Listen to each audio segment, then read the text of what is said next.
So a funny thing happens when relationships end. It could be a divorce or a breakup.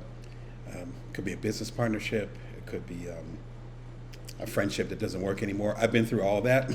You see the gray hairs, so I can relate to whatever you might be going through. Maybe you can too, as far as any of those things happening. And a funny thing happens when I talk to a lot of folks that are going through that and they're in the thick of it. They'll say, "This partner, this wife, this husband, this co-founder, they're awful. They're the worst people in the world. I don't want to see them ever again. They're awful people, awful." But of course, there's this underlying thing where you're the one that picked them.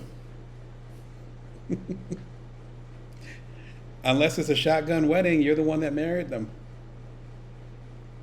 Unless you're at gunpoint, you're the one that started to go out with them. You're the one that decided to go 50-50 or whatever on that business, on that venture, on that friendship. You're the one that decided that. Listen, I'm not trying to blame you because the people or the organization that you work with is acting different or took advantage of you or it didn't end well. I'm not saying that. Again, I've been in those situations. I respect it. Your feelings are valid. What I'm saying is that you have to give yourself some credit for your decision process. Often we end up getting out of these certain situations and then getting into a similar situation with a similar person, with a similar organization, with a similar power dynamic. Why is that? Because we actually didn't take responsibility for our decision process to get there in the first place. You can't blame the other person or the organization without also taking accountability for your decision process. If you only do half of that, if it's only that this person's a bad person or this organization is awful or evil, and you don't take into account your own decision process to work with, to be with, to commit to this dynamic, you're only doing half the work. When are you going to do the other half? With the work that I do, especially if you're independent like me, you understand that you might get one really, really big check from one big client. And then that's the only thing that you're eating on, literally, until the next year, or at least the next quarter. Or sometimes it could be really tiny checks that come in that add up to allow you to live the life that you want and take care of the people that you need to take care of. Because I've been independent for a long time, there's something that I love with a classic saying: make hay while the sun is shining. I might be screwing up. I'm not a farm boy. Forgive me. But you understand what I'm getting at. If you have the money in your account, if you have the network opportunity, if you have the moment, even if you're full, as I pat my belly, even if you're full, even if you got a million things going on, even if it looks like you may never need it, keep that contact active. Keep that door open. Keep things moving while you can. Because if you've been in the business for a little while, even in relationships for a little while, it doesn't matter. If you've been in a certain dynamic for a little while, you know there's ebbs and there's flows. You have and then you have not. If you continue to build those relationships, build that community, take care of your business, literally and in a more colloquial sense, if you do that, then you're not going to starve when the sun's not shining anymore. And that in itself is the secret to having a long career and maybe even having a good life. Many, many years ago, when my friends and I would go out, where I was hanging out with a certain crew or whatever, we would talk about pre-gaming. You might have heard about this.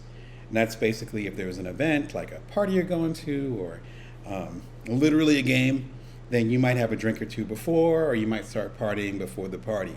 That's called pre-gaming. There's something about the process of pre-gaming for your life. Getting things ready, not necessarily drinking, but getting things ready before the time comes. There's something beautiful and satisfying, at least for me personally, when I do that.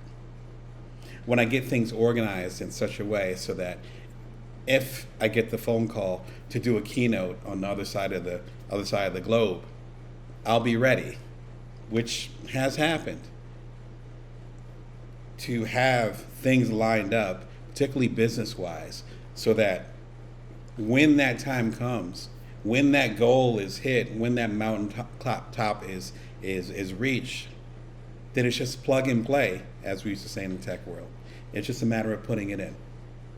How many things are you fighting for right now? How many goals do you have on your short list of things that you are confident you will accomplish in your life, personally, professionally, emotionally, what have you? How many of those things have you actually pre-gamed for? Because if you pre-game for them, you'll be ready for when they come. And I would also argue that you make yourself more available from the universe, from God, whatever you want to believe in, so that it knows that you're ready to game. My first career was as a journalist. I'm talking back when I was a teenager on the high school newspaper. Might have been middle school newspaper, I think it was high school. All the way through college, grad program, later on for Playboy and all these other folks. Still a freelance journalist, still work with different folks. And one of the advantages of being a journalist or in a similar profession is that you get to know everybody. I mean, everybody. Your collection of people that you can connect with, we used to call it Rolodex back in the day, for the little roller of contacts that you have. All the people in your Rolodex, it was extensive, from lawyers to carpenters to plumbers to artists to vagabonds, you name it. Because you need sources for the publication that you're doing, but you're also outside, ideally in the neighborhoods that you cover, you know, whether I was living in Silicon Valley or I was back in Detroit going to school or whatever, I was always outside connecting with new people. The advantage of that came when I became an entrepreneur, back around the time I had my first son. So I was in my 30s. And I was trying to get a lawyer. I was trying to get a designer, all these random things that come up when you're starting a business, particularly entrepreneurship. And they were already in my Rolodex. In fact, there were a bunch of them. What I'm imploring you to do is, I happen to get lucky because the profession I had before becoming an entrepreneur, before hanging out with you as a business coach, before becoming an author and all those things, my profession encouraged me to have a diverse amount of people in my world. So that when I need a lawyer to defend my intellectual property or need a lawyer to look at things when I sold my last startup, I had a whole selection of them. My career encouraged that, but not all of our careers encourage that. There's so many people that I know that are CPAs and they just hang out with other accountants. So many people that are lawyers just hang out with lawyers. So many people who are doctors, I have doctors in my family, they just hang out with other doctors. No. The more you can diversify the people that are in your network, the more you'll be ready for whatever your career brings next. And if you're living an interesting and exciting life, and you're paying attention to the signs as far as where your career is supposed to go, you're probably not going to know what you might need in the future. And I wish that for you, because who wants to have a boring career when you can actually look at all the different ways that your career can grow? And one of the things that will not be a barrier, if you do what I'm talking about, is having the right people there when you're ready to make a move.